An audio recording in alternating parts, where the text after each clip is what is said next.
Blake Griffin is only 31 years of age, but the decline that he's had over the last 2 years is something that I haven't seen in my time watching basketball. I haven't been watching it for as long as a lot of people, but at the same time, the decline that he has had just in the space of 2 years, and the decline from someone who was pretty much at the top of his game in 2019. He averaged around 25, 5, and 6. I don't have the numbers off the top of my head, but you know exactly what he was doing. He was leading a hapless team to 41 and 41, which doesn't seem great. To lead a team that had Reggie Jackson, Andre Drummond, Wayne Ellington at times, Reggie Bullock, the list goes on and on. These are guys that can't start for teams like the Knicks. Wayne Ellington's back in Detroit and starting again, but that kind of sums it up because Detroit aren't good now, and now he's better than Blake Griffin.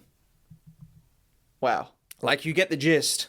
At 29, 25, 5, and 6, all NBA honors, one of the top 20 players in the league, shooting the three ball at a rate that he had never even come close to doing it, posting up, getting to the rim, playmaking for everyone, doing everything, putting that team on his back. That's the kind of Blake Griffin we saw just 2 years ago, just 2 seasons ago. But how things can change so quickly, because now, at 31 years of age, still should be in the prime of his career, 31. He is averaging career lows in pretty much every aspect of the game. Last year, I don't know, he put up terrible numbers. We're not counting last year because he didn't play and he was on one leg, which, I mean, you could say the same thing about this year, but this is supposed to be a year where he's got healthy. He's had a year off. If he can't get healthy after that extended time on the sidelines, things look bleak for Blake Griffin, and it's just sad to see.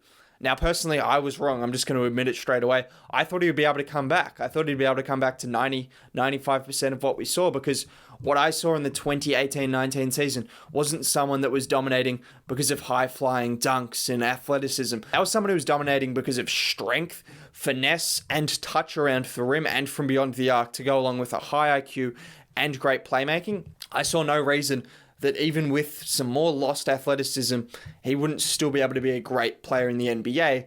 But what I didn't account for was, there's one thing to lose your athleticism and not be able to go up 40 inches. That's one thing. Players can still cope with that. It's another thing to just not be able to move laterally, not be able to defend, look like you're hurting every single time you take a step on an NBA court, and look like you're about to pretty much break down at any given time. There's a difference between high-flying, not high-flying, and not being able to move. Yeah, you get the thing? So yeah, that's kind of been rough to see, and yeah, I was completely wrong. I'm not going to say it's the end of Blake Griffin, because I think there's still a few positives that we can take out of it. I'm going to talk about, there's a couple of games we've seen, just moments, which is sad, because before it was moments when he wasn't good, now it's moments when he's good. Like, that's what you normally associate with star players. When you're talking about moments, you talk about great moments and moments where they struggle.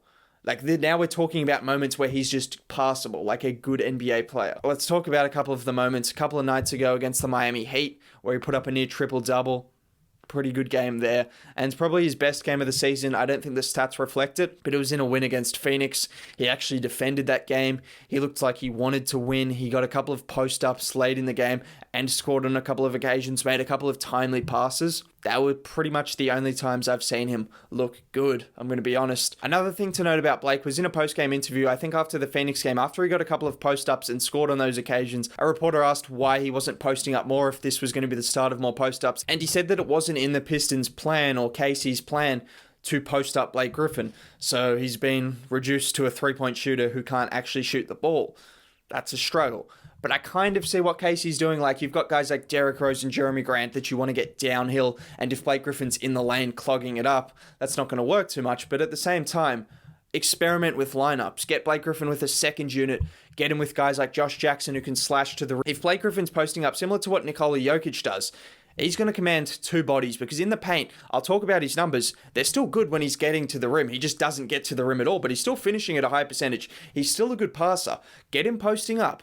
If they're going to command to double team, then he's going to find the slasher in Josh Jackson, or get him with Svi Mykhailiuk, Sadiq Bey. Get him with a lineup that suits his strengths. It doesn't have to be the whole game. Experiment with different lineups, because just standing him at the three-point line is clearly not helping him. It's not helping the Pistons. I mean, if you want to tank, which I'm not opposed to, get us the highest draft pick. If you want to do that, Casey, and if this is your master plan, which maybe I have to look into more like I did with the Raptors, this is your master plan, perfect. Do that, because Clearly, him standing at the three-point line is going to help us lose games, not win games. Him posting up and maybe having guys that can slash and shoot the three ball, come off screens, come around to the corner, get in his vision, that might help us win games. So, I mean, personally, I don't really care either way. I just like to see Blake actually utilized in the correct way, because I'll talk about it right now. He's shooting 70% in the paint. I'm going to talk about his numbers from previous years, but I just want to say that right now so you know that he's still finishing when he's around the rim. 70% is like really good. Now, before I go any further, I mean, it's halfway through the video, but I may as well just say it right now. If you could drop a like on the video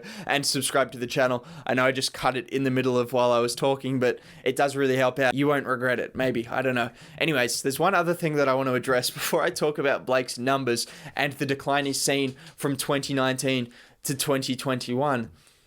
Miami Heat broadcaster Eric Reid. Look at this man, Eric Reid. This dude right on the screen right here. Eric Reid. And then there's Blake Griffin. And Eric Reid's got the audacity. Oh, Blake Griffin, kaboom. Is that a good impersonation? I don't know. My impersonations might not be the best, but it's like, Blake Griffin looks really hobbled out here at 31 years of age. I thought this dude was like 97 years old. He sounds like he's bordering on, well, I'm not even going to say the word, but you get what I mean, like 97 years old. Seems like he does crossword puzzles for a living and NBA commentary on the side. Apparently he's like 60. He looks like a circle-faced Brent Barry. Like, who are you, Eric Reid? What are you talking about, man? You've been a broadcaster. I don't want to see you talking about Blake Griffin looking really hobbled out here tonight. Like, get out of here. And it's true what he's saying, but at the same time, you don't get to say it.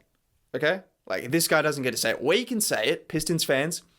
Anyone else but Eric Reid can say that Blake Griffin looks hobbled. He looks like a really old 31 is what he said or something. All the Miami Heat fans on Twitter were talking about it. Eric Reid smacked Blake Griffin. It's like, okay, mate. Like Eric Reid, I mean, you'd probably sniff the end of Dwayne Wade's jockstrap. Okay, I'm getting out of hand. This isn't family-friendly content, but you know what I mean. Like Eric Reid, go smell Dwayne Wade's socks or LeBron James's headbands that somewhere sitting around in your locker room.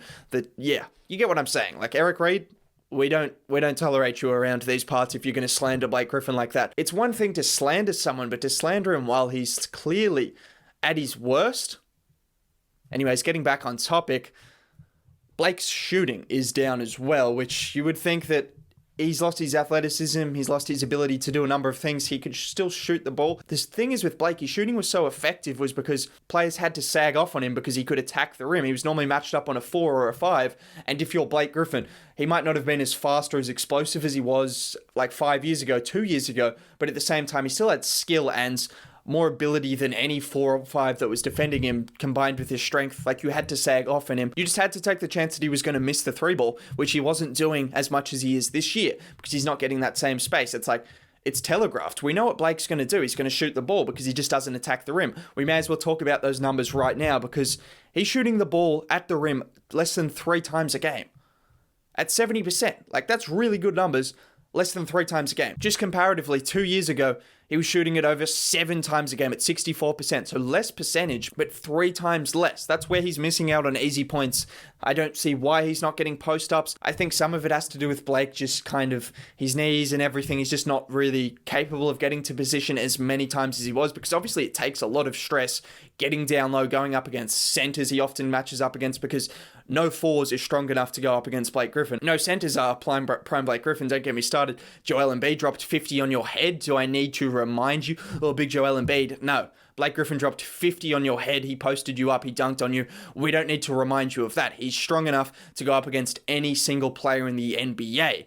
But he's also still got to get into position, and that requires using your lower body, using movement, doing things that he doesn't look capable of doing at a consistent basis. But at the same time, like 5 attempts a game, could you do that? Because something else that's being hindered is his free throw rate. He's getting to the line less than 3 times a game.